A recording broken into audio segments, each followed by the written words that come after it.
Hey guys, you're welcome back to my channel. Today we're going to be making some ChinChin. I promise not to make this channel a cook-off channel, but that's everything we need. All our ingredients for our ChinChin.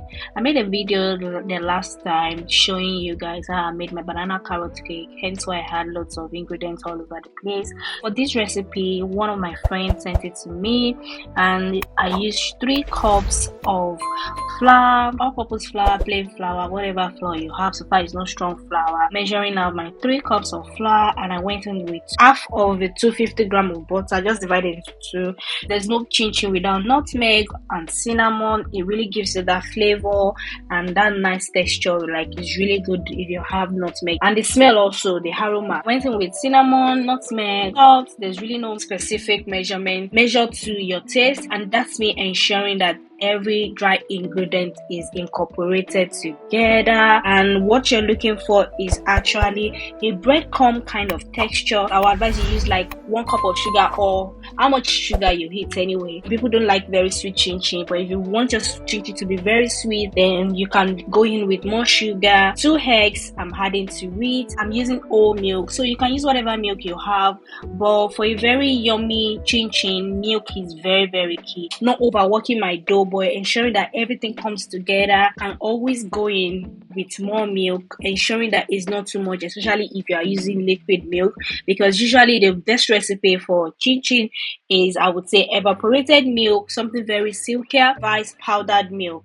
And that is our dough ready. We're going to leave it to stand for like 15 to 20 minutes. After 15 to 20 minutes, then you bring back your dough and you dust your work table with some flour so that your dough is not sticking to the table. And I'm going to divide this dough into 2 because I feel like it's a bit big, and if I start rolling it I might have a problem. So I divided it into 2, and I'm going to also dust the rolling pin with powder so it's not sticking on the dough, and I'm also going to dust the dough itself. The secret to ChinChin is not overworking it, and also ensuring that you have enough flour to dust the dough itself, and you roll it out not too thin and not too thick, depending on what kind of style you want. I used to remember growing up, we making ChinChin, we do different styles and shapes, but for this one it was more like I just wanted to try it out because it's been a very long time I had to like do ChinChin or even eat ChinChin at all. I'm moving it as I'm doing that,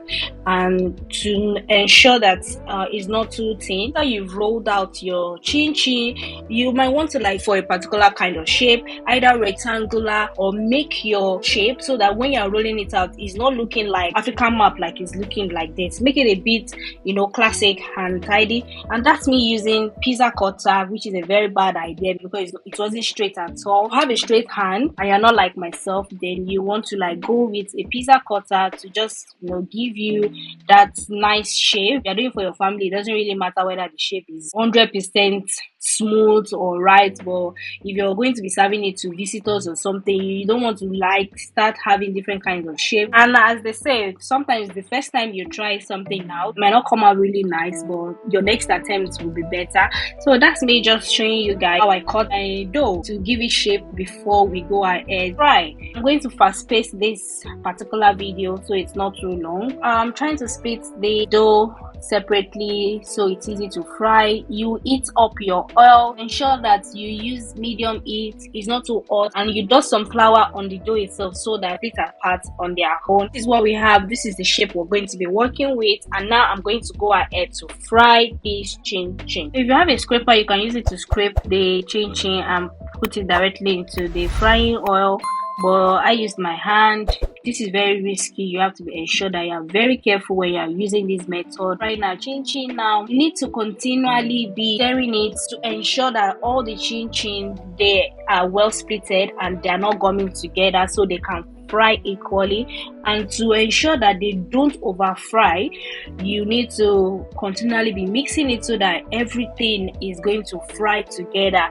And this is really not, if you are watching your weight, this is really not a very nice dish for you because It's really fatty because of the deep frying oil, which is, I would say, not that healthy.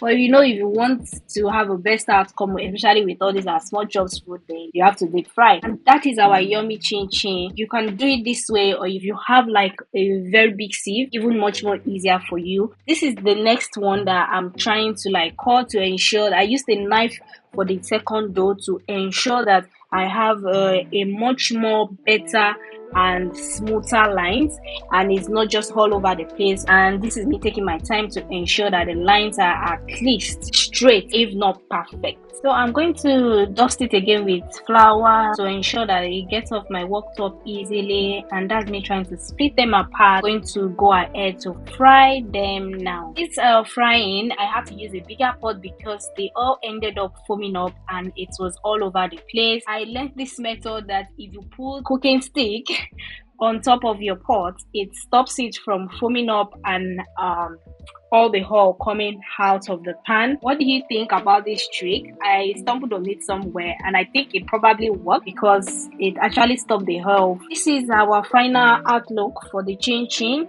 I ensure that it's so yummy, like so soft. Please do not forget to like and subscribe to this channel if you find this recipe helpful, and till I catch you in the next one, guys. Thank you guys for watching, and bye.